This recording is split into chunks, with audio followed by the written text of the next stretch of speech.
First and foremost, I must thank all of you. Your support and your actions last year to enable the tea industry to continue. I know we went through a crisis and that the government had to seek your help to ensure that the tea industry carried on and survived. Thanks to Minister Ramesh Patharan, you all were ready around. We were able to provide you with fertilizer, but there are many other measures that you took, as you all mentioned out here, including making fuel available. We all work together, and again I must tell the tea trade, thank you for the help, and as a result of it, we do have some foreign exchange coming from your source.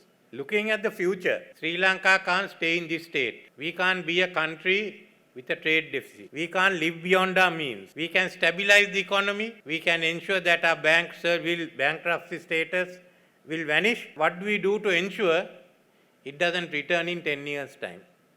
After all, if you have a trade deficit, you have to keep borrowing foreign currency. And if you have a budget deficit, you have to keep printing money. So are you going into this vicious cycle again? We warned once, warning was not taken seriously this time.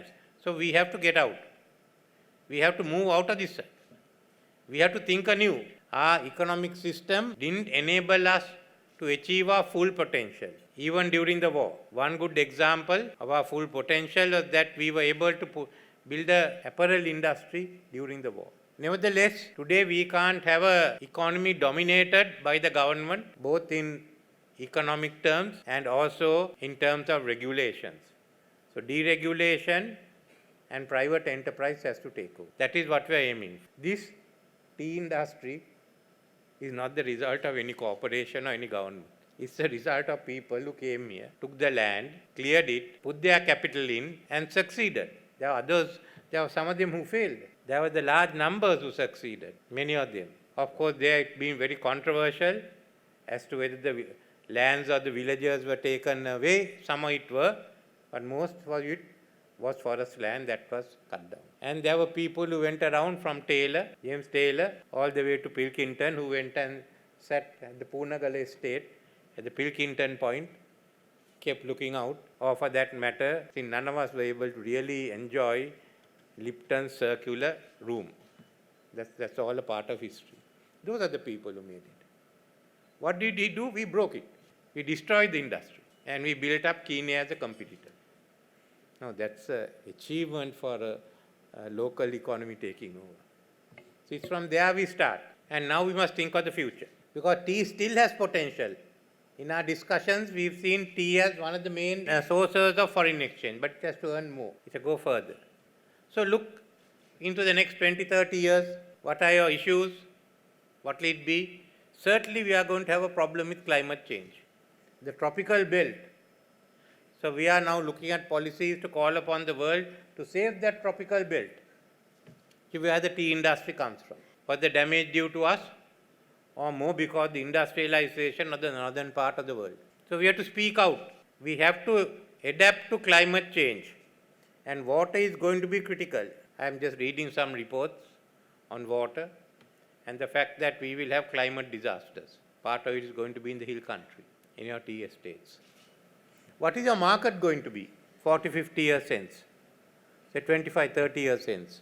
If you have ever looked at the population growth by 2050, India's population will go up by another 400 million, 300 to 400 million.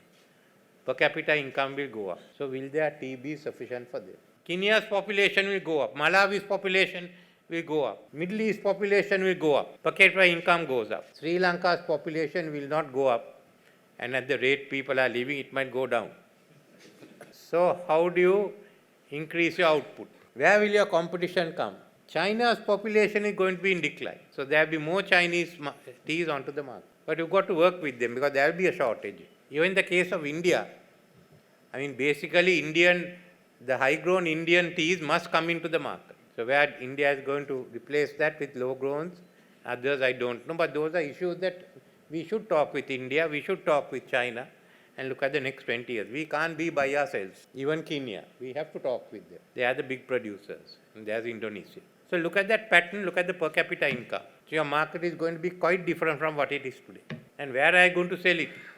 To the west, to the east? And what will people, how will they take tea? Will they take it this way, pour it into a cup, put some milk, dip your biscuit in, or are you going to drink it another way? Green tea is one example. Will you drink it? Will you eat it in some substance? So we have to look into the type of beverages that's there. And when I was small, we had a very big kitchen at home and a pantry. Now everyone has a small kitchen. In the next 20 years, there may not be kitchen. There may be some machines from which you get your food out. Where do you make your tea? Now look, these are the real issues that we have to face. Then the question of the patterns, what you have smallholders, how do they keep, how do you make it more profitable to stay on? And what about the large plantations? The outgrow system is being tried out. I think it will have to come in. How do you change? These are the issues that you have to face. A Swedish economist called Gunnar Myrdal in the 1960s wrote a book called The Asian Dilemma. 3 big volumes. And analyzing Sri Lanka, Ceylon as he said that the British took all their experience of management and finance they got from the Industrial Revolution. They took these systems to India and Ceylon and introduced it into the plantation so that we had the most modern system of management in the plantation. Now as you see the different changes that are coming in, when you're looking at the outgrow systems or the smallholders, you have to think of a new system of management. It has to be top class.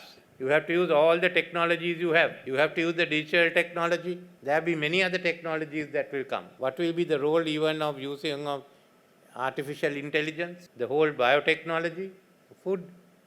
So that is going to be what will drive finally our tea production. We have to think anew. And that has to mainly come from private capital. Because finally, the final authority is not any of us. The final authority is the market.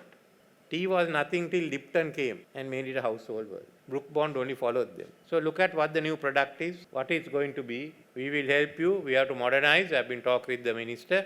We've been looking at the performance of the plantation companies. Some are good, others not. You all are also spreading out. Some are going into Kenya, other areas. Okay, that's fine with us. We are getting more experience. But finally, we have to decide, can we decide what the new product is? The country or the firm that decides holds the key. And that's what we should look at, make it the long-term aim of the industry. Then we can sort out the other issues, blended tea versus pure tea, and many other issues that have come by the wayside.